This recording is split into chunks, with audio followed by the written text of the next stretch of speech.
You speak up about racism, and suddenly you're too political. You share your reality, and they ask, why make everything about race? Maybe because everything already is? Dating? That's its own horror anthology. I've never been with a black guy before, they whisper, like you're an exotic experiment. You're not like other black men, they say. Translation: you fit my prejudice just enough to make me comfortable. Congratulations, you're now a fetish wrapped in melanin. You're always too black, or not black enough. There's no winning dosage. Too polished, sellout. Too raw, angry. You can't just be, you have to balance identity like it's a chemistry experiment. And God forbid you mention racism. Suddenly Karen's colorblind. I don't see color, she says. Cool. Neither did the hiring manager, apparently. The system sees it, though. Job apps, loan forms, jury boxes, dating profiles. They all see it crystal clear. Saying, I don't see color doesn't make you progressive. It makes you part of the problem. School teaches you slavery like it was a weekend inconvenience. MLK gets reduced to a soundbite, Rosa Parks becomes the lady who wanted to sit, and rebellion gets rewritten as politeness.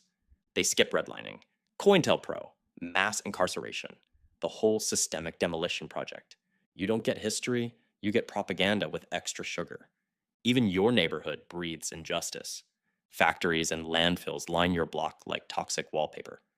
Asthma isn't genetic, it's environmental warfare. If this were a suburb, they'd call it a national emergency. Here, it's just the hood. You're told to forgive before the blood dries.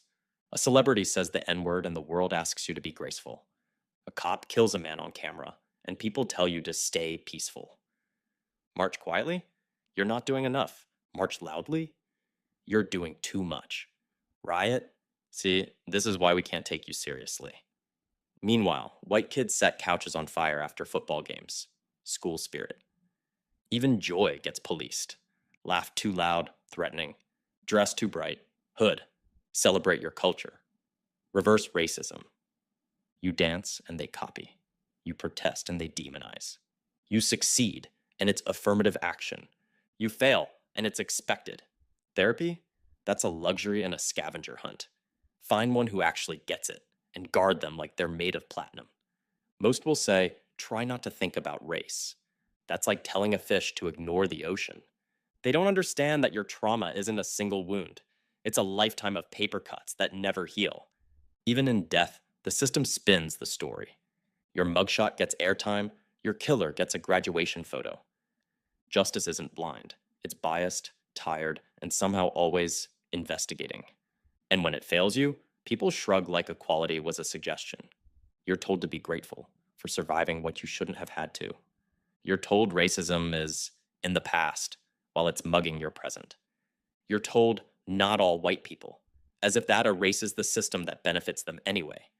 And yet, despite it all, you laugh, you love, you build, you turn pain into rhythm, trauma into art, exhaustion into excellence. You exist like defiance itself. Because being a black man in this world, it's not weakness, it's power wearing scars.